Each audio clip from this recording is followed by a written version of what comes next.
বাংলা চলচ্চিত্রের লাভার বয় খ্যাত নায়ক রিয়াজ। তিনি 1995 সালে চলচ্চিত্রে তার ক্যারিয়ার শুরু করেন। তার দীর্ঘ ক্যারিয়ারের অন্যতম ব্যস্ততম বছর ছিল 2007 সাল।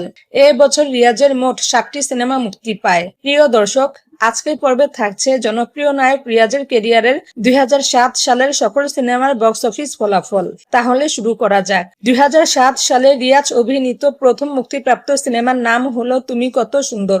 আবিদ হাসান বাদল পরিচালিত এ সিনেমায় রিয়াজের বিপরীতে অভিনয় করেছেন পূর্ণিমা। সিনেমাটি মুক্তি পায় 1 জানুয়ারি ঈদুল আজহায়। বক্স অফিস রিপোর্ট অনুযায়ী সিনেমাটি ফ্লপ হয়। 2007 সালে রিয়াজ অভিনীত দ্বিতীয় মুক্তিপ্রাপ্ত সিনেমার নাম হলো ধনী গরিবের প্রেম। আবিদ হাসান বাদল পরিচালিত এ সিনেমায় রিয়াজের বিপরীতে অভিনয় করেছেন পূর্ণিমা ও সিমন। সিনেমাটি মুক্তি পায় 26 জানুয়ারি। বক্স অফিস রিপোর্ট অনুযায়ী সিনেমাটি ফ্লপ হয়। 2007 সালে রিয়াজ অভিনীত তৃতীয় মুক্তিপ্রাপ্ত সিনেমার নাম হলো বিয়ের লগন। জি সরকার পরিচালিত এ সিনেমায় রিয়াজের বিপরীতে অভিনয় করেন জনা। সিনেমাটি মুক্তি পায় 30 মার্চ। বক্স অফিস রিপোর্ট অনুযায়ী সিনেমাটি হিট হয়।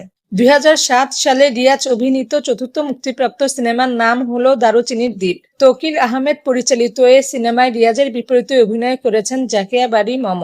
সিনেমাটি মুক্তি পায় 31 আগস্ট। বক্স অফিস রিপোর্ট অনুযায়ী সিনেমাটি ফ্লপ হয়।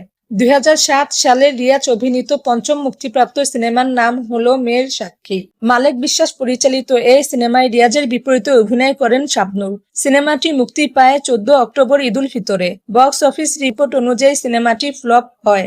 2007 সালে রিয়াজ অভিনীত ষষ্ঠ মুক্তিপ্রাপ্ত সিনেমার নাম হলো একজন সঙ্গে ছিল।